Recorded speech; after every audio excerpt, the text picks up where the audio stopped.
ఈ బతుకులు జడా ఎందుకు బతుకులరా భూమి మీద నాకు అర్థం కాదు. పీదనరా కొంచెమన్నా పీది ముండా ఏడుపులు ఏడుచుకుంటా. ఏమంటాడు, నేను జీతాలు ఇవ్వలేకపోతున్నా కాబట్టి బెట్టింగ్ యాప్స్ ప్రమోట్ చేస్తాను అన్నాడు. జీకు సిగ్గుండాలా, బీకావ్ స్కామ్ చేసిండు, ఆడంతా స్కామ్ చేసిండు, ఆడది చేసిండు, వాడు అది చెయ్యలేకపోయిండు, ఆడది చేస్తుండా, వాడు ఇంత ప్రామిసింగ్ చేసిండు, వాడు చేసిండా అని చెప్పి మాట్లాడతాం కదా మనము. సేమ్ టు సేమ్ అదే కాన్సెప్ట్ అర్థమవుతుంది. ధోని చేసిండు, విరాట్ కోహ్లీ చేసిండు, వాళ్ళని ఏమన్నారు, మమ్మల్ని అంటారా మేము పెద్ద పత్తి వార్తలం అని చెప్పి మాట్లాడుతున్నాను. ఇంకా సిగ్గు ఉండాలా. బీకావ్. Hi hello friends, good morning, ఎలా ఉన్నారు? నేను మీ వినోద్. ప్రతిసారి వీడియో స్టార్ట్ చేసే ముందు నేను ఒక సామెతతో స్టార్ట్ చేస్తా. ఈ రోజు సామెత ఏంటంటే, యథా రాజా తదా ప్రజా అని చెప్పేసి ఒక మంచి సామెత అనమాట. ఎందుకు భయ్యా ఈ సామెత ఎందుకు వాడినాం అని చెప్పేసి అంటే, ఫస్ట్ ఇప్పుడున్న పరిస్థితి మాత్రం చూస్తున్న బెట్టింగ్ యాప్స్ గురించి ప్రతి ఒక్క నా కొడుకు బ్లేమ్ గేమ్ అనేది స్టార్ట్ చేసిన ఉన్నాడు. ఎస్పెషల్లీ దాని గురించి మాట్లాడకపోయే ముందు ఒక చిన్న రిక్వెస్ట్ అండి మీకు. మీరు మన ఛానల్ గిట్ట సపోర్ట్ చేయాలనుకుంటే డెఫినెట్ ఒక లైక్ మాత్రం కొట్టండి. నేనేదో వ్యూస్ గురించి వెంపర్లాటని కాదు, ఇది జనాలకు ఎక్కువ రీచ్ అవ్వాలి. రీచ్ అయ్యి ఇట్లాంటి ఒక చిత్తనా కొడుకుల గురించి తెలియాలన్నమాట ఫస్ట్ ఆఫ్ ఆల్. ఓకే, దీంట్లో కొన్ని బీప్స్ వేసుకోవాల్సి వస్తుంది, కానీ అన్ఫార్చునేట్లీ ఏదైనా మనం బీప్స్ అయ్యాం కాబట్టి జెన్యున్గా మాట్లాడడానికి మనం ట్రై చేస్తా ఉంటాం. 2 days back Medchal area, Hyderabad ఏరియాలో మీకు తెలిసినంత వరకు, మీరు న్యూస్ ఛానల్ గిట్ట రెగ్యులర్ ఫాలో అయితే మీకు తెలిసే ఉంటుంది. 2 days back, only 2 days back ఒక 23 years old అబ్బాయి బెట్టింగ్ యాప్స్ వల్ల డబ్బులు లాస్ అయ్యి ఆయన తల తీసుకెళ్లి రైల్వే ట్రాక్ మీద పెట్టి చనిపోయాడు అన్నమాట. అది ఎంత దారుణమైన విషయం అబ్బా, మీకు తెలుసు కదా ఎంత దారుణమైన విషయము. ఒక పెళ్లి కానీ 23 years అబ్బాయి, ఆ పెళ్లికి సంబంధించిన డబ్బులు అంటే యాక్చువల్లీ వాళ్ళ ఆడపడుచు అంటే మీన్స్ యాక్చువల్లీ వాళ్ళ ఫాదర్ వాళ్ళ సిస్టర్ మ్యారేజ్ గురించి వాళ్ళ ఫాదర్ తెచ్చిపెట్టిన 2 లక్షల రూపాయలు ఈ బెట్టింగ్ యాప్ కూపంలో పెట్టి లాస్ అయ్యి జనాలకి ఫేస్ చూపించలేక తీసుకెళ్ళి తల తీసుకెళ్ళి అక్కడ పెట్టాడంట అని ఒక పాయింట్ ఆఫ్ వ్యూలో మాట్లాడతారు. ఇంకోటి వచ్చేసి ఆఫీస్ డబ్బులు తీసుకెళ్లి మా బెట్టింగ్ యాప్లో పెట్టి లాస్ అయ్యి చనిపోయాడని చెప్పేసి అంటున్నారు. మీరు చూస్తే అర్థమవుతుందా యాక్చువల్లీ ఆయన ఏ సంఘర్షణ గడి పోయి ఆ లెవెల్ ఆఫ్ డెత్ గురించి మాట్లాడుతున్నాడు. మరి టూ మచ్ కదా. ఓకే, ఆ ఇన్సిడెంట్ అయిపోయిందా? అట్లాంటి కోకోల ఇన్సిడెంట్ మనం చూసినాము. దాని గురించి మనం మాట్లాడబోయే ముందు ఒక చిన్న డిస్క్లైమర్ మాత్రం వేయాలి. ఎందుకంటే ఈ పర్టికులర్ వీడియో నాకు తెలుసు 100% ఎవరికి రీచ్ కాదు. ఎందుకంటే ఆల్రెడీ ఈ గొర్రెనా కొడుకు, ఈ కొండే గొర్రెనా కొడుకు ఏం చేస్తారంటే, వాడుకున్న పిఆర్ అంటే వాడుకున్న రిలేషన్ ఉన్న గ్యాంగ్ అంటే యాక్చువల్లీ వాడు నిన్న వీడియో చూస్తుంటే కడుపు మండిపోతా ఉందప్ప. దాంట్లో కింద వచ్చిన కమెంట్లు చూస్తుంటే జీ మండిపోతుంది. ఫస్ట్ ఆఫ్ ఆల్, మరి ఏ లెవెల్ చెత్త నా కొడుకున్నా నాకు అర్థం కాదు. వాడిని ఇంకా సపోర్ట్ చేస్తూ మాట్లాడుతున్నాడు. కొంచెమన్నా మీ జీవికి సిగ్గుండాల. 23 years అబ్బాయి చనిపోయినాడు, వాడి గురించి ఒక్కడైనా మాట్లాడిందా? పాప మాట్లాడరు. ఎందుకు మాట్లాడుతారు? తన దాకా రాలే కదా, మన దాకా వస్తే ఓడమల్లా దాటిన తర్వాత బోడమల్లా అన్నట్టు ఉంది పరిస్థితి. ఈ కొండ ఎర్రి గొర్రె గురించి మాట్లాడాలంటే మీకు తెలిసినంత వరకు ఫ్యాక్ట్స్ అని ఒక ఛానల్ పెట్టుకొని ఏదో రీసెర్చ్ చేస్తున్నాను, ఏదో డెవలప్ చేస్తున్నాను అని చెప్పేసి యూట్యూబ్లో నుంచి అక్కడ నుంచి కంటెంట్ కాపీ చేసుకొని ఒక స్టూడియోలో కూర్చొని బేస్ వాయిస్ చేసుకొని వాయిస్ సెట్టింగ్స్లో ప్రీమియం ప్రోలో సెట్ చేసుకొని మాట్లాడుతూ ఒక వీడియోలు చేస్తూ ఉంటాడు.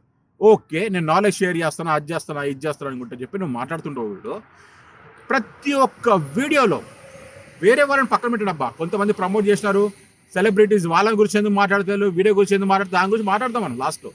కానీ వీడి గురించి ఫస్ట్ క్లారిఫై చేసుకున్న తర్వాత వాడి గురించి మాట్లాడతాం. వీడు ఏమంటాడు అంటే, ప్రతి ఒక్క వీడియోలో నేను నాలెడ్జ్ షేర్ చేస్తాను అని చెప్పేసి అంటాడు. కానీ దాంతోపాటు ఏంటంటే మధ్యలో కంపల్సరీ వీడు ఎట్ లాస్ట్ నాకు తెలిసినంత వరకు ఒక్క వీడియో కూడా వీడు మిస్ చేయకుండా బెట్టింగ్ యాప్స్ గురించి మాట్లాడకుండా, betting apps, trading app, crypto apps, ప్రతి ఒక్క ఫేక్ కి సంబంధించిన యాప్లన్నీ ఈ చెత్త నా కొడుకు ప్రమోట్ చేస్తా పోతా ఉన్నాడు. చేసినాడు. రీసెంట్గా వీడు వీడియో సెర్చ్ చేస్తే ఏంటంటే ప్రతి ఒక్క దాంట్లో ఎడిట్ చేసేసాడు. ఏంటంటే ట్రిమ్ చేసేసినాడు. ఆ బెట్టింగ్ యాప్స్కి సంబంధించిన ఇన్ఫర్మేషన్ మొత్తం ట్రిమ్ చేసేసి, అంటే యాక్చువల్లీ యూట్యూబ్లో ఆప్షన్స్ ఉంటాయి మనకి, ట్రిమ్ చేసేసి వదిలేసాడు అనమాట. అంటే యాక్చువల్లీ వీడు ఏమీ చేయని పత్తి వార్తలాగా మాట్లాడుతూ ఉన్నాడు అన్నమాట. ఇది దాని గురించే కదా అన్వేషణ మాట్లాడేది. నేనేదో అన్వేషణ సపోర్ట్ చేస్తున్నాను కాదు. తిట్టిండు చేసిండే, తిట్టపోతే ఏం చేస్తారు మళ్ళీ? ఇప్పుడు 23 ఏళ్ళ అబ్బాయి తల కింద తలకాయ పెట్టి చనిపోతే ఆయన గురించి ఎవరు మాట్లాడరు. కానీ చెత్త నా కొడుకుని తిట్టినని చెప్పేసి కమెంట్ల మీద కమెంట్లు పెడతా ఉన్నారు. ఏమని? ఓ మా అన్నకి నేను తోపు, నేను సపోర్ట్ చేస్తా. ఎవరి గురించి? ఈ విఆర్ కోజా గురించి. కోజా కూడా నాకు తెలియదు భయ్యా. నువ్వు విఆర్ కోజా అంటే కోజా అబ్బా, విఆర్ కోజా. అవునరా, నువ్వు కోజా గాడివే చెప్తున్నావు కదా. ఈయన ఫస్ట్ చెత్త నా కొడుకు వీడు ఏమని చెప్పినా అంటే, బెట్టింగ్ యాప్స్ ఎట్లా సమర్థించుకుంటాడంటే వీడు, నేను నా స్టాఫ్కి నేను జీతాలు ఇవ్వలేకపోతున్నా కాబట్టి నేను బెట్టింగ్ యాప్స్ ప్రమోట్ చేస్తానని చెప్పాను. నీ జీకి సిగ్గుండాలా ఫస్ట్ ఆఫ్ ఆల్ దాని గురించి మాట్లాడడానికి. అంటే నిన్ను నమ్మి నీ ట్రస్ట్ అంటే నువ్వు చేసే ఇన్ఫర్మేషన్, నువ్వు చేసే ఫ్యాక్ట్స్ గురించి జనరల్ ఇన్ఫర్మేషన్ తెలుస్తుందని చెప్పేసి జనాల మీ దగ్గరికి వచ్చి చూస్తుంటారు యంగ్స్టర్స్. వాళ్ళంతా నిన్ను రాంగ్ రూట్లో డైవర్ట్ చేస్తూ బెట్టింగ్ యాప్స్ ఆడమని చెప్పి ఎంకరేజ్ చేస్తూ ఫ్యాక్ట్స్ చెప్తున్నా అని చెప్పి మాట్లాడుతున్నావు చూడు. నీకు కొంచెమన్నా జీకి సిగ్గుండాలా? వాళ్ళ గురించి మాట్లాడితే పెద్ద రెచ్చిపోయి మాట్లాడుతున్నావు ఏంద్రా, నాకు అర్థం కాదు. కొంచెమన్నా జీకి సిగ్గుండరా? బీకావ్ వర్డ్స్ కొంచెం ఫిల్టర్ చేస్తూ మాట్లాడాల్సి వస్తుంది అనమాట. ఎందుకంటే యూట్యూబ్ ఆల్గరిథం కొంచెం స్ట్రిక్ట్ అయిపోయి మన కమాండ్ పెట్టేసి స్టార్ట్ చేస్తూ ఉంది. ఇంకా వీడియో ఇంకొకడు ఉన్నాడు, ఎవడు లాంతి లాగార్ అనేసి ఇంకొకడు ఉన్నాడు. ఆ చెత్త నా కొడుకు కూడా సేమ్ టు సేమ్ అది. వాడు కూడా పతివర్తలా మాట్లాడతాడు, ఫ్యాక్ట్స్ అని చెప్పేసి అది ఇది చెప్పేసి మాట్లాడతాడు. వాడు కూడా చేసేది ఏంటంటే బెట్టింగ్ యాప్స్ ప్రమోషన్ చేస్తూ ఉంటాడు. జీవితాలు నాశనం అయిపోతున్నాయి, జనాలు వస్తున్నారు అక్కడ అని చెప్పేసి అంటే మాట్లాడితే మాత్రం జనాల కోపం వచ్చేస్తుంది. ఎందుకు కోపం వస్తుంది అంటే తన దాకా రాలే కదా, తన దాకా వస్తే తెలుస్తుంది. జెన్యూన్ కమెంట్స్ పెట్టే వాళ్ళు మాత్రం 100% జెన్యూన్ కామెంట్ పెట్టే వాళ్ళకి ఏంటంటే దాన్ని హైడ్ చేస్తారు, లేకుంటే hide user from the channel అని చేస్తారు, లేకుంటే దాన్ని బ్లాక్ చేస్తారు. దానివల్ల అయితే జెన్యూన్గా రావు. ఎందుకంటే వీళ్ళు ఆర్టిఫిషియల్గా బాట్స్ క్రియేట్ చేసుకొని ఏఐలో వీళ్ళు కమెంట్స్ వీళ్ళే పెట్టుకుంటా ఉంటారు అన్నమాట కొత్తగా. అంటే యాక్చువల్లీ అన్న నువ్వు తోపు, నువ్వు మంచి పని చేస్తున్నావు, నువ్వు మంచోడివే, నువ్వు చెడ్డ, హార్ట్ సింబల్ అవి పెట్టుకుంటా, అదే హార్ట్ సింబల్ అవి పెట్టుకుంటా నువ్వు మంచోడివి తోపుగాడు అని చెప్పి మాట్లాడుతూ ఉన్నారు జనాలు. చాలా మంది కమెంట్స్ చూశాను నేను. రియల్లీ సర్ప్రైజింగ్ అండ్ షాకింగ్ అనిపిస్తుంది నాకు ఈ చిత్రనాగుల గురించి. వీడి మీద కేసు రాలేదు, ఏం రాలేదు. అందరికన్నా ఎక్కువ ప్రమోట్ చేసింది ఈ నా కొడుకే. ఈ బీకే గడే కూడా చేసిండు మొత్తం ప్రమోషన్ ఎక్కువ.